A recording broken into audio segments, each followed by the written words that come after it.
Muy buenas noches, bienvenidos todos a Hora 20, el momento del debate, después de escuchar el mejor resumen informativo de la radio colombiana, de lo que pasó en este viernes 1 de abril, un fin de semana y un día especial porque empezamos ya el cuarto mes del año, mes que nos vendrá con Semana Santa incluida, con algo de descanso y que será el preámbulo de las elecciones. Y por eso hoy tenemos el episodio 29 de nuestra Hora 2022, la hora de las elecciones, siendo esta una oportunidad para que hablemos de las emociones en política, sobre todo ahora que estamos a menos de 2 meses de la primera vuelta presidencial, como les decía, y cuando en las redes sociales, en los programas radiales, en otros medios de comunicación, estamos hablando de racismo, estamos hablando de peleas, estamos hablando de angustias, de malentendidos, de emociones.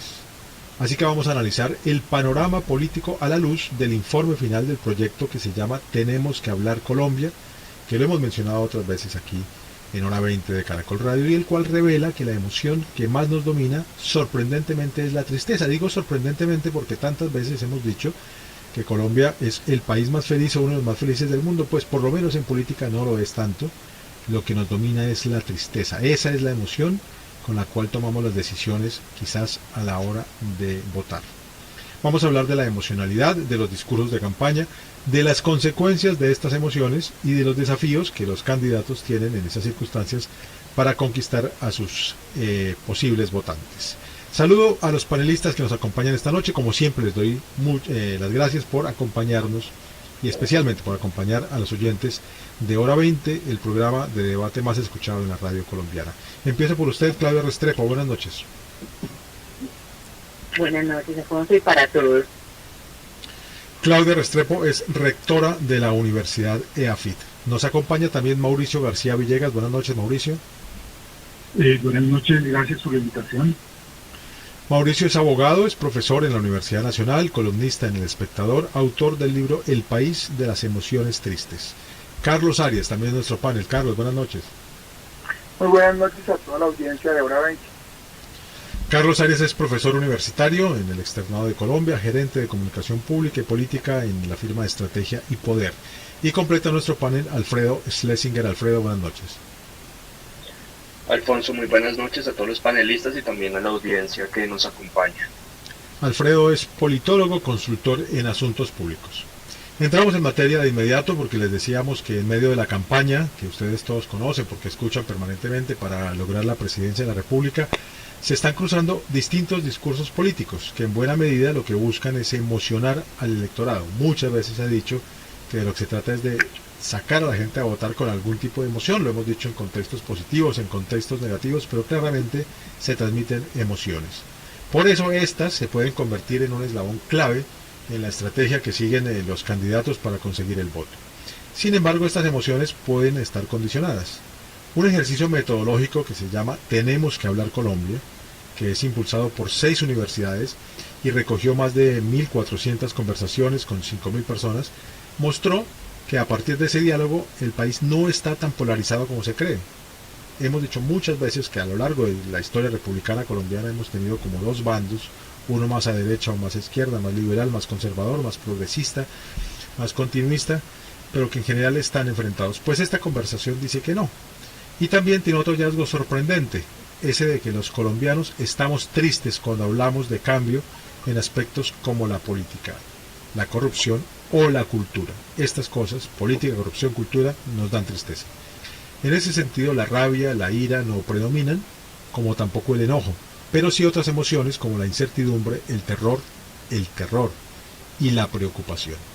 Esta conclusión del informe se puede ver a la luz de las emociones y los hechos que han antecedido en el país. La pandemia, por supuesto, la forma como se develaron desigualdades o la necesidad de cambio que estalló durante las protestas sociales que, recordemos todos, tuvimos hace 10 meses, en mayo y junio del año 2021.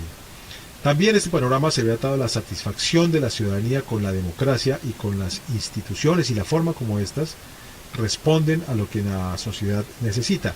En ese sentido, la encuesta de cultura política revelada esta semana por el DANE muestra que el 52.2% de los encuestados dice estar insatisfecho con la democracia.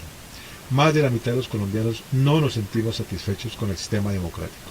Y el pesimismo, además, es una emoción también, un sentimiento que predomina porque la encuesta Invamerpol, publicada también esta semana, mostró que el 84% de las personas cree que las cosas en el país van mal, por mal camino. Así que son estas emociones, las tristezas, la rabia, la ira, el terreno en el cual los discursos políticos dicen que quieren lograr un cambio y una transformación del Estado. Y también estas emociones son las que permiten que los candidatos propongan mantener y preservar las bases del establecimiento para evitar que lleguemos, según esos discursos, a situaciones que pueden ser negativas. En todo caso, son discursos que acuden a las emociones con el fin último de conquistar los votos de los electores. Empiezo entonces con ustedes debatiendo este panorama que he pintado de manera general y arranco con usted, Claudia Restrepo, porque fue una de quienes lideró la iniciativa de Tenemos que Hablar Colombia. Le pregunto así, Claudia, ¿cómo llegaron a la conclusión de que es la tristeza y no la rabia u otro tipo de emoción la que nos domina en asuntos políticos? ¿Por qué estamos tristes los colombianos en la política, Claudia?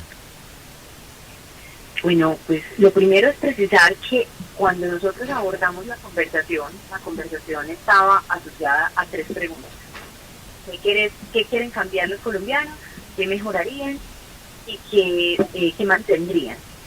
En ningún momento se les preguntaba sobre la emoción, concretamente usted qué emoción tiene, sino que durante la conversación, porque eran conversaciones de 1 hora y media, 2 horas, entre grupos de 5 personas, porque estas 5.000 personas se encontraron en grupos pequeños, en conversaciones largas.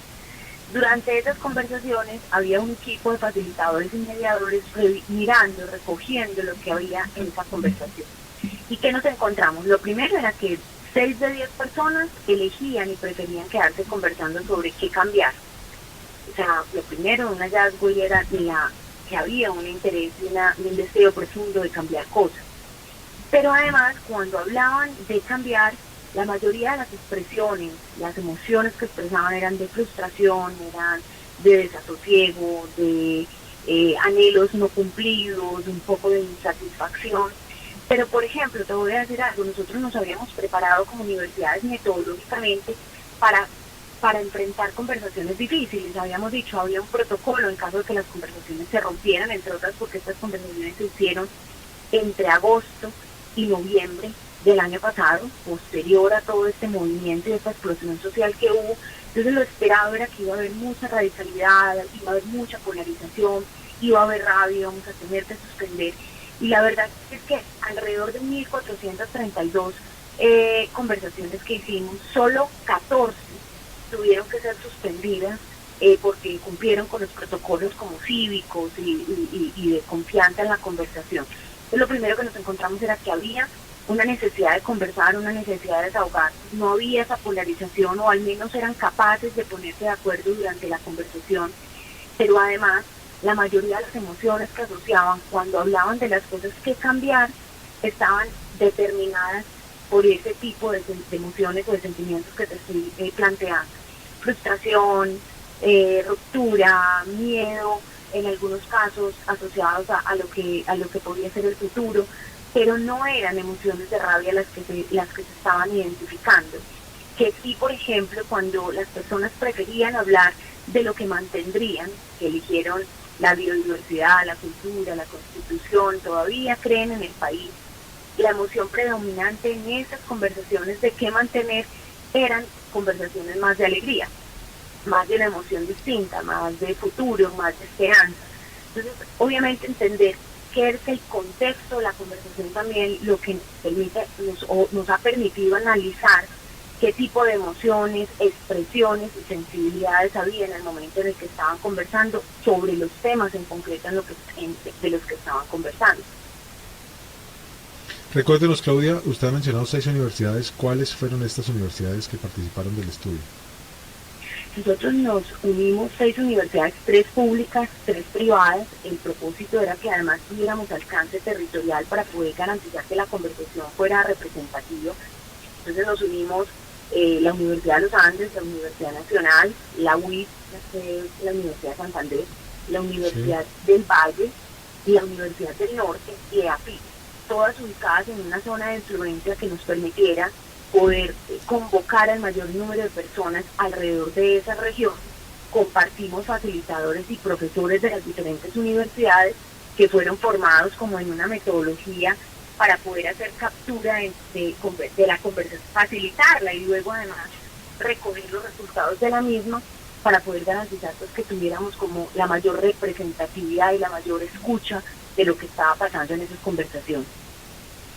Bueno, voy con el resto de los panelistas, ya que pues teníamos este marco general con que empezamos el programa, la explicación que nos ha dado Claudia de la metodología y de la forma como se hizo la conversación a través de las 6 universidades en distintos puntos del país. Les pregunto a los demás, ¿cómo ven este resultado a la luz del proceso electoral que estamos viviendo en este momento? Empiezo con usted, Mauricio. Sí, muchas gracias. El trabajo por la universidad, por esas 6 universidades es muy juicioso y muy útil. Sin embargo, hay que tener en cuenta que lo que mide es un momento emocional específico, en un instante determinado. Es como los plebiscitos. Los plebiscitos miden un momento emocional, pero no miden la manera como las personas sienten emociones a lo largo del tiempo. Todos sentimos casi todas las emociones, lo que pasa es que en algunos momentos sentimos unas más que otras. Entonces, eso es lo primero que quería señalar, hay que advertir eso. Lo segundo es lo siguiente, la idea, los resultados de la investigación lo que muestran es que la gente no tiene rabia y que hay poca polarización y que tiene, digamos, una emocionalidad encaminada a obtener, a lograr reformas y cambios sociales, pero sin rabia. Yo creo que eso es cierto, yo creo que la mayoría de las personas en el país no están polarizadas. La polarización que se siente es un poco una polarización falsa. En Estados Unidos se han hecho muchas investigaciones de este tipo. Mauricio, ¿en qué sentido es falsa? Porque la verdad esto es de lo que más me ha sorprendido del estudio, porque lo que siempre hemos dicho, no ahora, sino de verdad siglos atrás, es que Colombia está dividido casi en dos mitades, y eso lo veo un poco en las encuestas. Entonces, ¿en dónde está la falsedad de esa sensación? Sí, ya, es que estaba tratando de explicar eso justamente. Por ejemplo, los estudios que se han hecho en los Estados Unidos lo que muestran es que más o menos el 4 o 5% de las personas de cada uno de los partidos políticos, el republicano y el demócrata, están muy radicalizadas. Sin embargo, la representación, la visibilidad que tienen los radicales en las redes sociales llega al 60%. O sea, eso lo que quiere decir es que los que más participan, los que más bullacen, los que más hablan, los que más discuten son personas radicalizadas. Mejor dicho, el moderado muchas veces ante la polarización se disuade y no participa. En cambio, el radical participa mucho más que el moderado, lo cual hace que los radicales sean mucho más visibles que los moderados. Eso cuando la cosa se exacerba y cuando llega a la guerra civil, el problema es que la mayoría de los moderados terminan en una guerra civil o huyendo o adhiriendo al desgano en uno de los dos bandos. Y entonces ahí en esa situación de guerra civil, sí la población ahí sí está dividida en dos partes. Lo que quiere decir es que ni en las guerras civiles ni en las redes sociales hay una representación de lo que realmente sucede en la sociedad. Lo que realmente sucede en la sociedad es que la gran mayoría de las personas, y no solamente en Colombia, sino en muchas partes del mundo, en muchas democracias, están en la mitad y son relativamente razonables y moderados. Eso es lo que quería decir. Gracias, Mauricio, entendido. Carlos Arias, también su primera impresión sobre esto. Buenas noches. Pues a mí me sorprendió muchísimo el estudio. Yo tuve la oportunidad cuando me convocaron a este panel de leerlo pues muy superficialmente, debo ser muy honesto y confesar la ignorancia. ¿Y por qué me sorprende? En este momento me encuentro haciendo mi tesis doctoral en psicología política y mi investigación es sobre redes sociales digitales y las emociones. Mis asignaturas en la maestría del externado y en la maestría en el Rosario en comunicación política digital es la gestión de la emocionalidad en la política. Y no solamente hay una, sino hay varias investigaciones que han señalado pues cosas completamente diferentes a lo que la investigación señala. Incluso revisando la literatura para presentación de uno de los estudios que tengo que entregar la próxima semana en el doctorado, me encontré con una conferencia de Josh Marcus, una de las personas que más ha escrito sobre emocionalidad y emociones políticas en el mundo. Lo presentó la semana pasada en Chicago, en la conferencia anual en ciencia política y psicología política, que habla que las emociones políticas, la que más detona comportamientos de elección y decisión es la ira. Y Manuel Castells, doctor en sociología, exministro de Cultura de España, ha dicho en varios de sus textos, en varios de sus libros, que el miedo es una de las emociones políticas, o más que políticas, es una de las emociones más poderosas y que más detona el voto. Esos estudios que ellos han planteado no solamente son teóricos, han sido confirmados y comprobados. Incluso lo que yo he venido haciendo, y acabamos de hacer un ejercicio de registro hace exactamente 3 semanas en el Observatorio de Redes Sociales Digitales de la Universidad Católica de Colombia, que tiene su alianza con la Universidad de Santiago de Compostela en España. Hicimos un estudio de lo que fueron las conversaciones de los candidatos de las diferentes coaliciones, y en ninguna de ellas anotamos que la tristeza hubiese destacado por encima del miedo, el odio y la ira. Entonces, efectivamente, entiendo lo que acaban de decir los compañeros de panel, que seguramente el mundo digital es diferente al mundo real. Yo confirmo eso, yo concuerdo con esa tesis, pero me sorprende porque el discurso de los candidatos, no solamente ahora, sino el discurso de los candidatos en el país siempre ha girado alrededor de 3 tipos de emociones. Voy a cerrar simplemente con 2 reflexiones finales. James Payne Baker, un doctor en psicología social de la Universidad de Texas, sacó en el 2015 el gold estándar en diccionarios de emociones intergrupales, y plantea 3 tipos de emociones: positivas, negativas y neutras, y en ellas también destaca el miedo, el odio, la ira. No hablaba de ira en su momento como lo hace ahorita los Marcos hace una semana, pero él lo destaca así. Incluso las investigaciones de James Payne Baker pasan por un software que se llama Look. Seguramente mis compañeros de panel lo pueden conocer. Es el Linguistic Inquiry Word Tones, que es un software en el cual uno puede pasar todas las conversaciones, tamizarlas, darle los pronombres, y empieza a encontrar no solamente lo que nubes de palabras que le daría la frecuencia de algunas palabras, sino que puede identificar cierto tipo de emociones. Yo para cerrar, estuve mirando muy bien la ficha técnica, que me estuve lo que más pude en la ficha técnica cuando me compartieron el documento para el panel de hoy, y encuentro que los grupos focales, y esa es la metodología que podría yo interpretar de las conversaciones que ustedes plantean de 5 personas, que usted tiene preguntas orientadoras, efectivamente no preguntan sobre las emociones, sino preguntan sobre los estados de ánimo que tiene la gente con respecto a ciertos temas.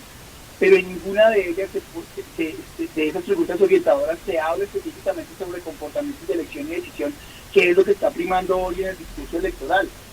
Para cerrar, ahora sí juro que voy a cerrar, mi primer estudio de investigación doctoral es el discurso de emociones en 14 gobernantes de América Latina en el momento de pandemia. La gran mayoría de conversaciones, incluso de este tipo de gobernantes, giraba en torno al miedo, es decir, infundían miedo para que las políticas públicas y sus recomendaciones sobre el COVID, siendo muy escuetos, fueran las que, entre comillas, se acogieran por parte de la población y los medios, las reprodujeran. Nada, eso es lo que quiero decir sobre el estudio. Obviamente no lo estoy descalificando, tendría que leerlo. Primero, no creo que un estudio se pueda descalificar, y segundo, tendría que leerlo en profundidad. Claro, y bueno, un poco comparte lo que usted le había dicho, que nos resultó sorprendente ese resultado, y por eso fue en nuestra consideración tan interesante para traerlo al debate de esta noche. Alfredo Lessinger, lo escucho también sobre qué piensa de estos hallazgos del estudio del que estábamos hablando. Bueno, Alfonso, yo creo 2 cosas fundamentales. En primer lugar, el estudio nos está mostrando un diagnóstico situacional específico. Es decir, se está reuniendo a un grupo de personas a dialogar sobre el contexto que están viviendo en ese momento. ¿Y esto por qué es importante? Esto es importante porque en el discurso electoral lo que prima son las apuestas a futuro. Es decir, no es tanto ese diagnóstico de qué estoy viviendo hoy, sino de cómo me voy a ver mañana. Y por eso las emociones que más resaltan en lo que tiene que ver con el lenguaje electoral, como venían diciendo, son el miedo, la esperanza e incluso la ira. Ahora bien, entendiendo que esto era un diagnóstico realizado sobre un momento coyuntural en el que además el país estaba saliendo de una pandemia y atravesando uno de los movimientos sociales más fuertes, más convulsionados que ha tenido el país en la historia reciente, es evidente entender que las reacciones o los sentimientos que la gente va a tener con respecto a lo que está pasando en el país tienden a ser de mayoría negativos, y por eso la tristeza sobresale. Sin embargo, me parece muy interesante, rescatando algunos aspectos del estudio, que esa tristeza no se refleja en una necesidad de cambio drástico o de cambio absoluto, sino que lo que se plantea es, hay muchas cosas que no están funcionando en el país, pero lo que hay que hacer es ponerlas a funcionar, renovarlas de cierta manera para que funcionen en cumplimiento de lo establecido por la Constitución, que en cualquier escenario, sea electoral, sea político o sea social. Me parece que la conclusión de que una conversación nos permita decir, hey, lo primero es el respeto por la Constitución, es fundamental y es algo que debería trascender también en estas elecciones. Y asimismo, ¿cómo podemos transformar esto en una lectura de lo que está pasando con los discursos electorales? Pues sencillamente estamos viendo que hay dos emociones a las que se está apelando de gran manera, como decía en un comienzo, porque son emociones o sensaciones a futuro. Por un lado es el miedo drástico al cambio, que se está manejando desde algunas campañas políticas, y por el otro es el intento de generar esa sensación de confianza de que hay apuestas logrables que se pueden hacer mediante modificaciones específicas. Y eso ya nos inserta en el escenario de, ok, ¿cómo están queriendo los candidatos que los ciudadanos reaccionen ante sus intervenciones y ante sus propias propuestas? Creo que como puntapié podemos arrancar un poco pensando y separando esos dos escenarios y tratando de identificar cómo esa tristeza se puede convertir en miedo o en esperanza para trascender un poquito más en el discurso electoral. Muy bien, Alfredo, muchas gracias. Entonces vamos a avanzar en este estudio que estamos haciendo. Le pregunto a Mauricio García, porque usted, les cuento a los oyentes, que escribió hace ya unos meses El país de las emociones tristes. Mencionaba hace unos minutos también. Ahí en ese libro Mauricio hizo una radiografía de estas emociones que nos podrían dominar y que no son precisamente la tristeza, ya lo hemos escuchado ahora, sino emociones que nos pueden llevar a circunstancias tan graves como la guerra. Sin necesidad de entrar en ese detalle de su libro, pero sí hablando sobre las emociones, Mauricio, ¿cómo ve este juego emocional en el momento de la campaña electoral que vivimos y la forma como se acude a ellas? ¿Ve que los candidatos están acudiendo en forma recurrente a estas emociones para lograr tener el favor de la ciudadanía? ¿Cómo lo analiza, Mauricio? Sí, yo creo que está ocurriendo eso. Me parece acertado el análisis que han hecho mis compañeros de panel. En particular estoy de acuerdo con lo dicho en la última parte por Carlos. A ver, yo diría lo siguiente. Hay que distinguir el mundo de las redes sociales y el mundo de lo que piensa la gente. La investigación que se hizo sobre lo que piensa la gente no es sobre las redes sociales, no es sobre, digamos, la opinión visible o la opinión publicada, sino que es en realidad lo que piensa la gente. En relación con lo que piensa la gente, repito, hay mucha más moderación y mucha más sensatez y mucho menos polarización de la que existe en las redes sociales. Eso no significa que en un debate electoral las pasiones no se puedan exacerbar y la cosa termine mal, termine en una virulencia tremenda, no solamente entre los candidatos, sino entre los votantes, y eso incluso en un caso extremo puede llegar a un conflicto o a un conflicto bélico o a una guerra civil.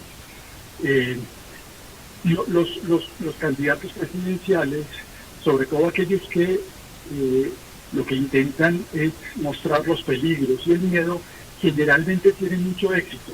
Y eso tiene que ver con una predisposición mental que tenemos los Homo sapiens. Nosotros somos herederos, unos homos que existían en la época de los cazadores recolectores hace unos 30.000 años o más, en donde era muy importante que hubiera gente que advirtiera de la posibilidad de un peligro. Si se equivocaban, eso no era tan grande. El costo de advertir un peligro irreal era relativamente bajo. El costo del pastorcito mentiroso es relativamente bajo. En cambio, el costo de no advertir el peligro, el costo de no anunciar que vienen los leones o que viene la tribu enemiga a atacarnos es muy alto. Entonces nosotros somos herederos de ese tipo de homos, había muchos homos en esa época, de ese tipo de homos que tenía una predisposición especial para anunciar tragedias, algunas de las cuales eran ciertas, algunas de las cuales eran verdaderas. Entonces la mente humana es muy receptiva frente a esta idea de tragedias anunciadas, así sean mentiras. Y por eso es que hay tantas teorías conspirativas que rondan por las redes sociales, etcétera, etcétera. Eso es lo que generalmente hacen los extremos, sobre todo en la extrema derecha y en la extrema izquierda.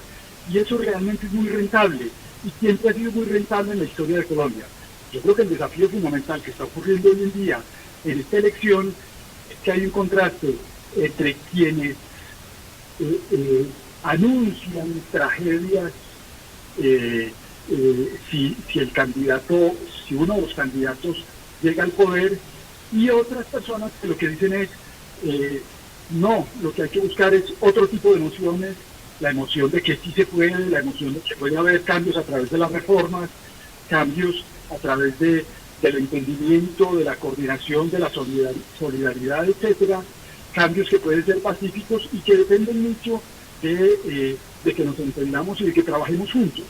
Ahí hay otra emoción, esa emoción es más difícil de que pase y de que tenga éxito que la del pastorcito mentiroso, pero es una emoción al fin y al cabo que está intentando hacer este camino y yo creo que tiene un buen futuro. Gracias, Mauricio. ¿Qué piensan nuestros demás panelistas sobre este uso de las emociones que hacen o intentan usar los candidatos presidenciales? Claudia. Bueno, dale, Claudia, dale. No, Gracias. yo simplemente quisiera ahí como plantearles algo, y es lo siguiente, miren. Lo primero es que en la conversación que nosotros teníamos o la que promovimos metodológicamente, hay una diferencia en el contexto de elección. No solo por el momento, porque nosotros no les estábamos preguntando por el momento, coincidió, porque digamos esta fue una metodología que tenía previsto, era preparar al país a escuchar las voces de los colombianos de cara a las elecciones del 2022, solo que coincidió con todo este tema de la explosión social. Sin embargo, recordemos que previo a ese proceso también había habido una evaluación que se hizo de parte de la Universidad del Rosario y del tiempo que estaba dirigido a entender los jóvenes, y con los jóvenes también se ratificó este tema de la emoción y de la tristeza. ¿Qué es lo que nosotros nos encontramos en la conversación? Que el asunto no era la coyuntura de la elección o la coyuntura de algo, era más bien una sensación de cansancio frente a los temas estructurales del país. O sea, cuando nosotros les preguntábamos, ¿usted qué cambiaría en el país? No de cara a la manifestación, no, sino usted qué cambiaría del país en el futuro.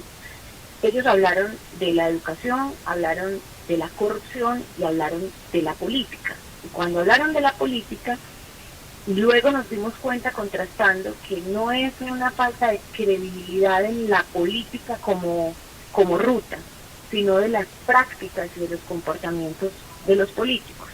Porque cuando les preguntábamos sobre los agentes de cambio, ¿quiénes creían ustedes que debían hacer los cambios? Muchos asociaron esos cambios a los actores políticos y públicos, pero a la vez les preguntábamos si creían que ellos iban a hacer ese cambio y inmediatamente contestaban que no. Entonces, esa conversación lo que estaba mostrando es un estado de frustración, de insatisfacción, de tristeza, porque hay una imposibilidad de generar unos cambios que creen que deben hacerse en el país. Obviamente, si eso tú lo pones en el caldero de la coyuntura electoral, lamentablemente, a mi parecer, lo que hacen estos procesos es incrementar o agudizar ese estado de frustración a tal punto que hace que la reacción se convierta en una explosión de emoción mucho más agudizada.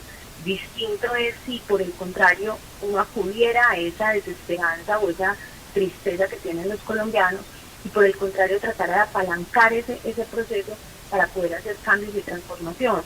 Decíamos que el estudio en sí mismo inclusive tenía un propósito, y es que los tomadores de decisión, los candidatos, las personas que pueden hacer cambios en el país, tuvieran un poquito más en consideración las voces de los colombianos y a partir de eso pudieran construir visiones.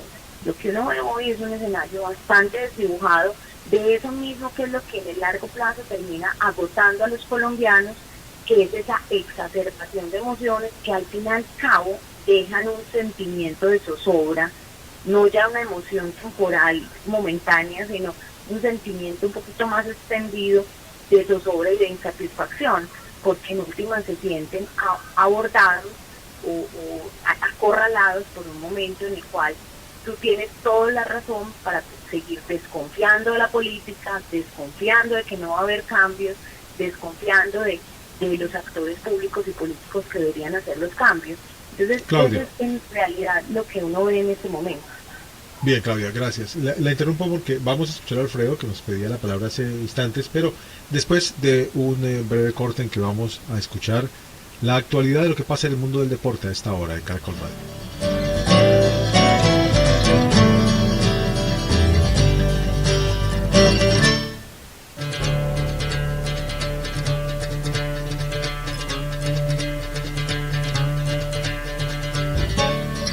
Regresamos a Hora 20, regresamos a este momento de debate. Hoy estamos hablando de elecciones, pero también estamos hablando de emociones, estamos hablando de la tristeza, pero también de la ira, de la polarización o no polarización, de cómo estas emociones influyen y cómo también son utilizadas para conseguir votos en plena campaña electoral. Estamos en el episodio 29 de la Hora 2022, la hora de las elecciones. Nos acompañan Claudia Restrepo, rectora de la Universidad de AFID, a quien ustedes escuchaban antes de que nos fuéramos a la pausa de los deportes.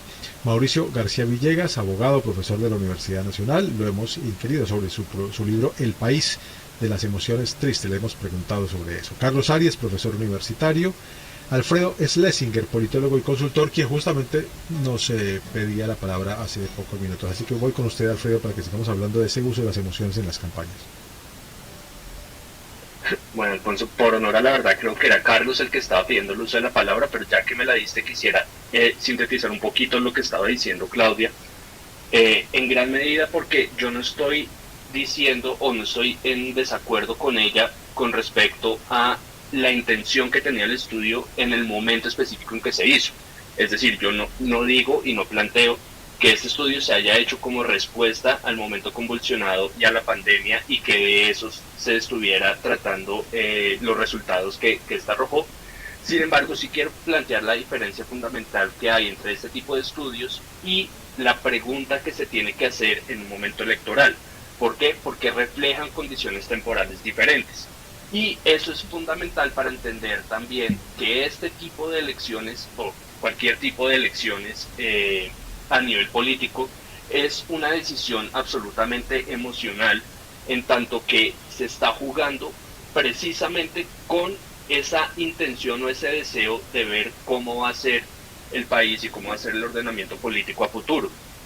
Y frente a eso, o con respecto a eso, es muy importante determinar cuáles son las principales estrategias que se están utilizando.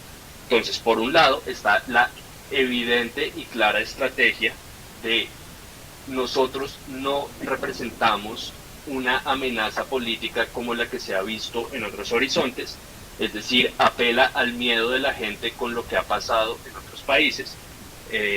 Y por el otro lado está la determinación o la apuesta por generar el discurso de nosotros somos los nadies. ¿Y qué quiere decir eso? Somos los excluidos y somos los que queremos invitar a toda la sociedad a participar de este proyecto del que nos han excluido tantas veces con anterioridad. Por lo tanto, es evidente que las apuestas políticas que se están jugando los candidatos en este momento son apuestas por emocionar a la gente, y entiéndase emocionar en el sentido de despertar una emoción particular en cada cual o en cada ciudadano, de forma que su discurso se haga atractivo para él. Entonces, el discurso se hace atractivo diciendo yo no soy el candidato de izquierda, pero el discurso también se hace atractivo diciendo a usted lo han excluido como a mí, venga y participe conmigo. Muy bien, Alfredo, y entonces Carlos, por 2 veces le he saltado el uso de la palabra, así que lo más justo es retornársela. No. Gracias y excusas. No hay rollo, no, no hay mucho que decir. No, digamos, yo quiero recoger su pregunta, la pregunta que le lanzó al panel, y una observación adicional sobre el estudio que pues me lo voy a leer, me lo voy a terminar de devorar porque solamente alcancé a leer la introducción y los 2 capítulos asociados al tema del día de hoy. La primera, entonces arranco por el estudio. Efectivamente, yo concuerdo que la emocionalidad que se encuentra entre la gente más allá de las redes sociales, específicamente mucho más allá de Twitter, que es verdaderamente una burbuja que no representa el sentimiento y la opinión nacional del país, de eso que llaman algunos el país nacional, o el país de las regiones. Es un país insignificante de 4 millones de personas, y de esas 4 millones de personas, según los estudios que entrega el Twitter Latinoamérica, 2,5 millones están en Bogotá. O sea, calculemos el lente o lupa de país que se puede encontrar en Twitter. Efectivamente, yo coincido que es muy interesante lo que dice el estudio con respecto al cansancio y la tristeza que le genera a la gente, no la política en sí, que es lo que es verdaderamente valioso de lo que ustedes ayudaron a en términos sinópticos definir en términos de conclusiones del estudio, sino lo que genera el discurso que se ha generado alrededor de los políticos que generan alrededor de la política, valga la redundancia. Y es esa tristeza y ese desánimo y esa desesperanza, no tanto en la política misma, sino en el discurso y en cómo se ha manejado el discurso.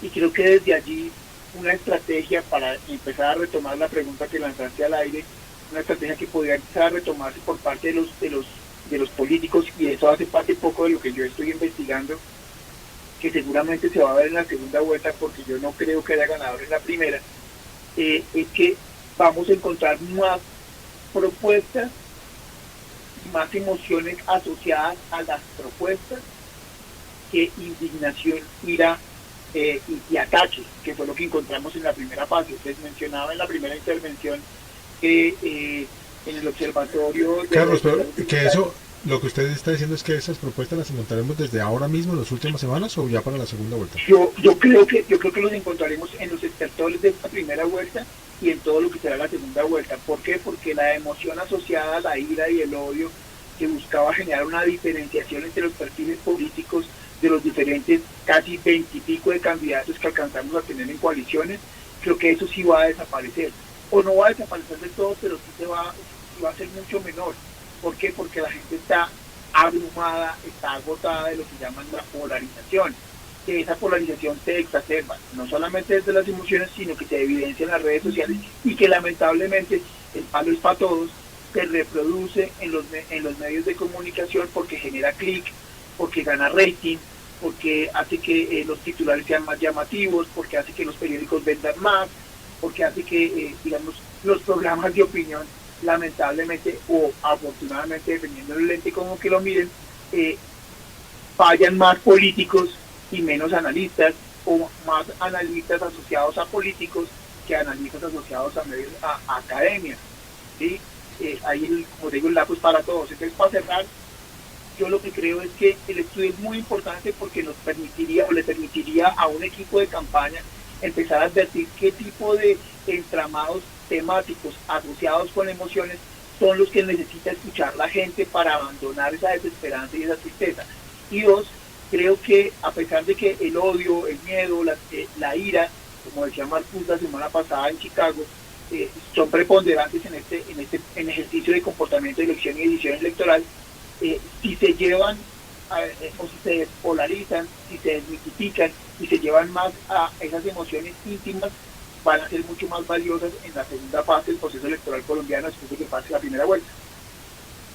Muy bien, Carlos, les recordamos a todos que estamos hablando de emociones en las elecciones, a propósito de Tenemos que hablar Colombia, una iniciativa de 6 universidades del país. Ya nos contaba Claudia con detalle, también la Fundación Ideas para la Paz y de Sura, que de alguna manera intentó replicar un ejercicio que se hizo en Chile en el año 2020 tras las protestas sociales.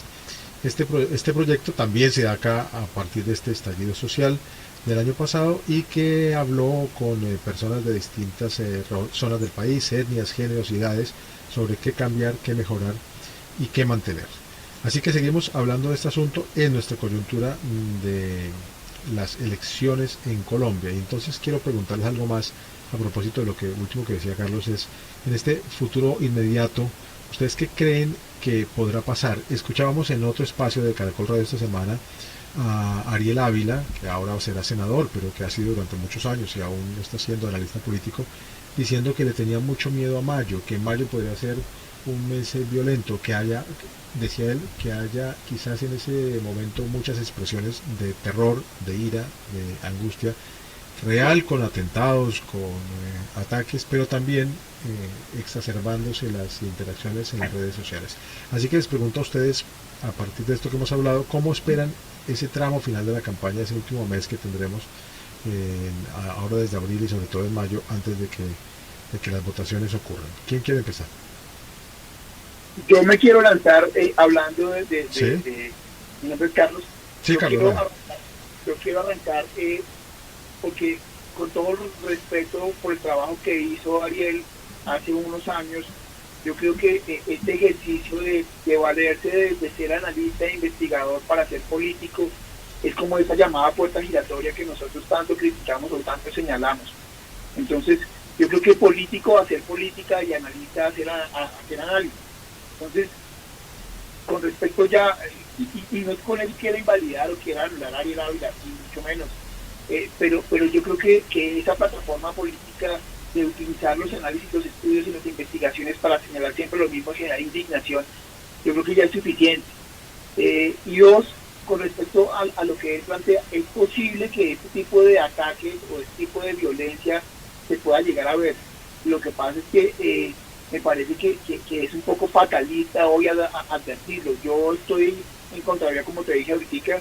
Yo creo que después de que pase la primera vuelta electoral y se terminen de desatar los odios para poder marcar las diferencias y queden dos en contienda, seguramente vamos a ver ataques de las campañas y van a haber campañas negras, como siempre sucede, no solamente aquí en Colombia, sino en el resto del mundo.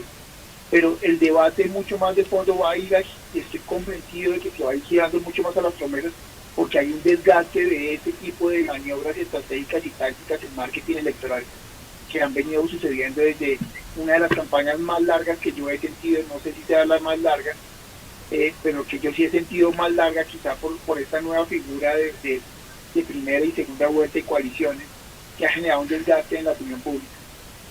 Gracias, Carlos. Alfredo.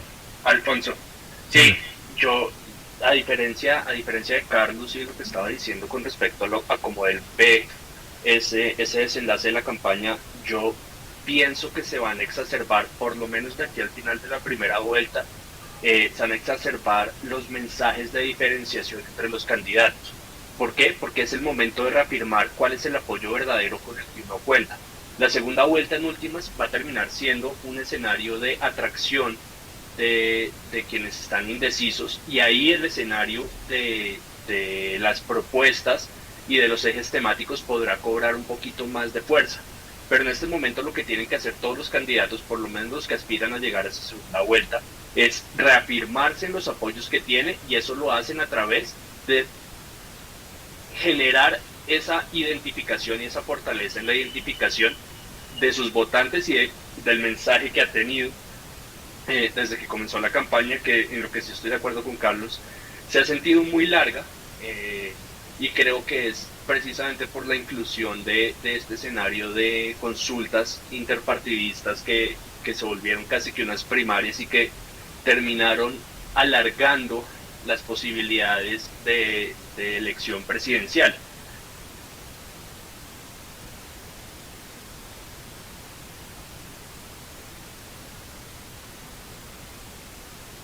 Y es que recordemos que en esencia, si entendemos que el voto es evidentemente emocional, lo que tenemos que aceptar como conclusión es que la mejor forma de asegurarse esos votos, por lo menos en un cóctel tan amplio de candidatos, es mediante el reforzamiento de aquello que me identifica a mí como una opción viable para el país, sea en oposición a alguien más, como puede ser el caso de Federico Gutiérrez, o sea como parte de esa sociedad que ha sido altamente excluida, como puede ser Gustavo Petro. Y eso no va a cambiar de aquí a que acabe la primera vuelta, y muy seguramente tampoco cambiará tanto en la segunda, aunque tenga más protagonismo los ejes temáticos, digamos, de las propuestas como tal. Bien, Alfredo, Claudia Restrepo, su opinión sobre este futuro, ¿cómo lo analiza? Pues yo tiendo a estar más de acuerdo con Carlos, puede ser la lectura que tengo de las emociones, tiene una mirada, es que la exacerbación tiene un límite, y las diferenciaciones ya han marcado un asunto también emocional, cierto, pero hay una cosa, y es que lo que falta por conquistar es el indeciso. El que falta por conquistar es el que tiene las emociones más planas, el que tiene una sensación menos jugada, y porque la verdad es que ha sido una campaña muy larga. El tema de las coaliciones desgastó mucho, además porque ha sido un proceso muy emocional, más que de razones, de programas y de ideas, y eso ya se está notando en lo fracasado que han venido siendo los debates. Los debates han sido un modelo súper fracasado en este proceso, por muchas razones, por incumplimientos, porque si no sale el uno no salen los demás, pues una gran cantidad de cosas que han pasado, y la verdad eso nos va a tener que hacer girar un poquito hacia las ideas, las propuestas, a conquistar. No está en los extremos, que en últimas eso es todavía el que falta por decidir o por definir, y que puede ser muy marcado. De hecho, algunos ya están moviéndose hacia unas posturas más centro para poder tratar de convocar y de plantear. Yo no creo que estemos tan bien, tan jugados como dio la primera sensación. O sea, todo el mundo pensó que con las consultas de las coaliciones ya estaba resuelto, y todavía falta un buen rato. Yo creo que ese rato va a ser más de ideas, propuestas, y más buscar puntos más neutrales emocionalmente, porque si no, no hay mucho de dónde pescar, porque ya llegaron a los límites. Esa es a mí mi lectura en este momento. Ese es un punto interesante, recordarles a todos que las votaciones de las que estamos hablando serán el día 29 de mayo, hoy estamos a 1 de abril, así que estamos a 2 meses de que haya una resolución en las urnas. Y quiero también hablar con ustedes sobre esto que plantea Claudia ahora, sobre los debates, pero antes, por supuesto, escuchemos a Mauricio García. Yo quisiera decir lo siguiente: los colombianos sentimos todas las emociones, como todos los países sienten todas las emociones. El problema, o mejor dicho, no es que, sino la particularidad de los colombianos es que saltamos muy fácilmente de algunas de esas emociones, las furias sobre todo, lo que Spinoza llamaba las emociones tristes, los odios. Saltamos muy fácilmente de esos odios a la violencia. Hace unos años hubo un movimiento en Francia que se llamó los Gilets jaunes, los chalecos amarillos, que duró más de un año, y en todas esas manifestaciones, que fueron muy violentas, algunas de ellas, solamente hubo una señora que murió por causa de una bomba lacrimógena. En Colombia hubo 2 meses de manifestaciones y murieron algo así como 45 personas, no tengo el número exacto. Entonces el miedo es el salto a la violencia, y a mí lo que me preocupa de las próximas elecciones no es tanto el discurso de los candidatos y su virulencia posiblemente, sino la combinación de eso con la deslegitimación del sistema electoral, de la registraduría. Eso me preocupa particularmente, y me preocupa lo que le preocupaba a los liberales del siglo XIX, y es el regreso de los viejos queridos odios, como ellos los llamaban. Me preocupa lo que dice, por ejemplo, Francisco Gutiérrez en su libro sobre las posibilidades de regreso de la violencia. Esa combinación de deslegitimación del sistema electoral y de segunda vuelta, con unos discursos muy descalificatorios y muy exacerbados, que en otro país no producirían violencia porque son normales, como dice Carlos, pues en Colombia pueden ser una combinación muy peligrosa. Bueno, eso un punto también muy interesante el que usted plantea, Mauricio, que esperamos no llegue a concretarse, porque pues no sería, por supuesto, bueno para nadie. Pero quiero retomar un punto que tocó Claudia hace un rato, es ese de los debates, porque nos inquieta mucho a quienes estamos, por ejemplo, en medios de comunicación. ¿Vale la pena o no vale la pena hacer debates? Como lo dijo Claudia, esta semana recordamos dos, por ejemplo, universidades de Bogotá, en el externado de Colombia, fueron 4 candidatos, después en la Javeriana el jueves fueron 2 candidatos, ha habido poca posibilidad de hacer debates en las regiones del país. Entonces, ¿qué piensan ustedes sobre eso? ¿Hay que seguir insistiendo en ese modelo de los debates o tienen alguna idea de otro camino que podamos seguir para que la gente conozca a los candidatos, sepa cuáles son sus propuestas y tome decisiones mejor informadas? Ya que usted puso el tema, Claudia, se lo planteo también de primera. ¿Tiene alguna idea de qué deberíamos hacer? Pues mira, lo primero es que ha sido es como una cantidad de debates. Todo el mundo quiere hacer debates, las universidades queremos hacer debates, los medios de comunicación quieren hacer debates, los gremios. Entonces eso es una cosa absolutamente compleja. Segundo, me parece que están muy adelantados. Eso hace que pues, uno después de unas primeras elecciones un domingo y al lunes ya el primer debate, es una cosa un poco como un salto muy marcado, y eso creo que le ha quitado calidad a la utilidad del debate, que el debate en última, el objetivo sería que los ciudadanos fuéramos capaces de discernir a partir de la escucha, de la conversación y de la discusión, es qué es lo que, recuerden que el voto en Colombia es programático y el principio del debate debería ser que nosotros conociéramos los programas, pero este modelo, más esta cosa de las emociones que hace que el debate se la pase, además las preguntas van más asociadas al contraste, a la discusión, que a la posibilidad de escucha de este programa. En este orden de ideas te digo, si los debates siguen en esa línea, en vez de generar utilidad, lo que generan es más confusión a la hora de que el elector pueda entender bien cuáles son las diferencias de los candidatos. Claudia Restrepo, rectora de la Universidad de AFID, impulsora de este estudio que nos ha convocado hoy a nuestro programa. Tenemos que hablar Colombia. Gracias por habernos acompañado esta noche, porque ya vamos acercándonos a nuestro cierre. Mauricio García, una idea también final sobre qué podemos hacer en reemplazo o para fortalecer los debates. Pues yo creo que los debates son importantes, pero también es conveniente que los votantes aprendan o puedan como valorar el talante moral de los candidatos y no solamente sus propuestas, porque luego las dos cosas son importantes. Yo he creído, así lo digo en mi libro, yo he creído que el gran conflicto en Colombia es entre una serie de candidatos que tienen una actitud mesiánica y que quieren cambiar el país con una visión utópica y maximalista de la sociedad, y por eso están dispuestos, justamente porque tienen esa visión maximalista, a violar la Constitución o a restringir la Constitución, a interpretarla de manera amañada. El gran debate es entre ellos y políticos que, independientemente de las ideas que tengan de derecha o de izquierda, están dispuestos sobre todo a hacer reformas con base en la ley y sujetos a la Constitución.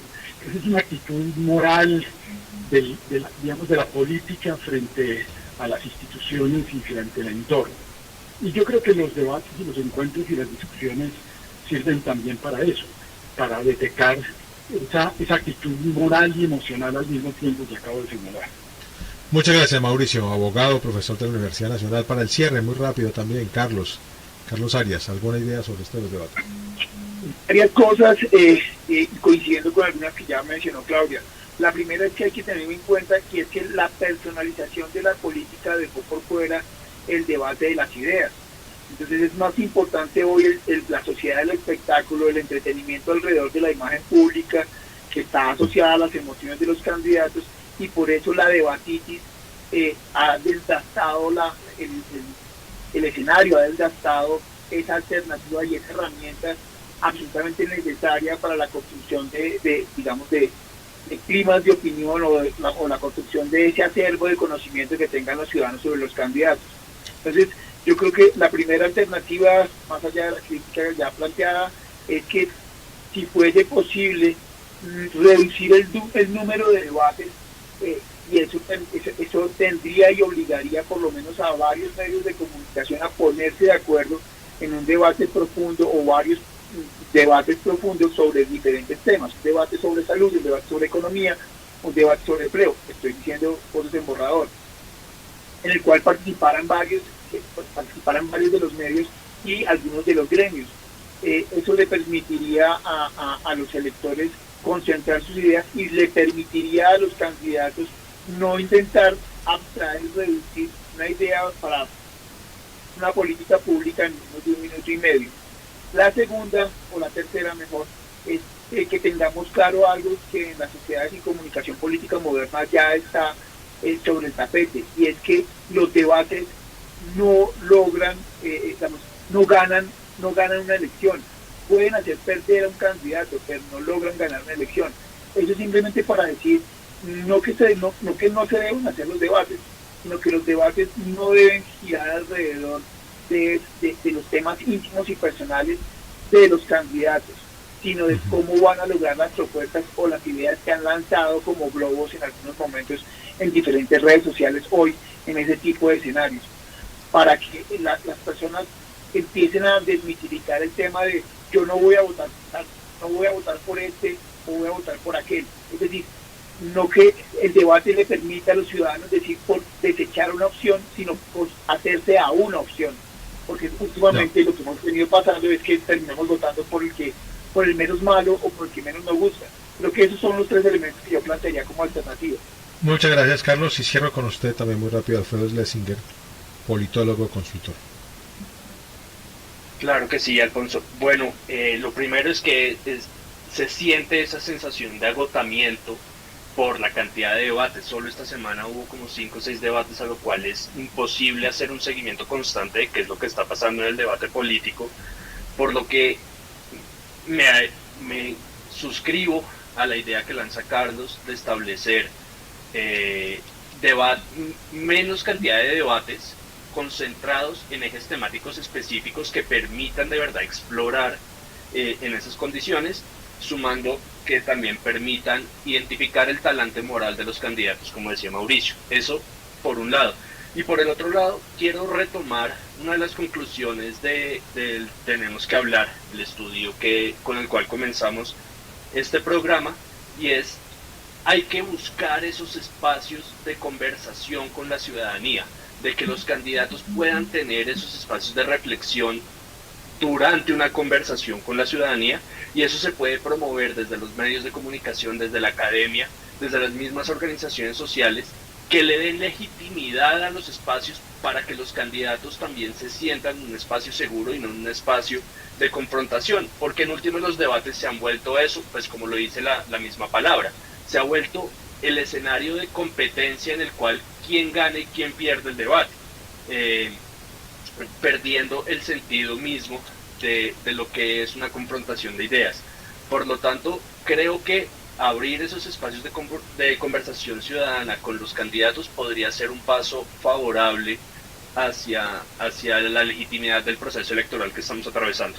Alfredo, muchas gracias. Gracias a todos nuestros panelistas de esta noche. Gracias a todos ustedes especialmente por escucharnos. Terminamos hora 20 de Caracol Radio. Volverá a este espacio el próximo lunes a las 7 de la noche.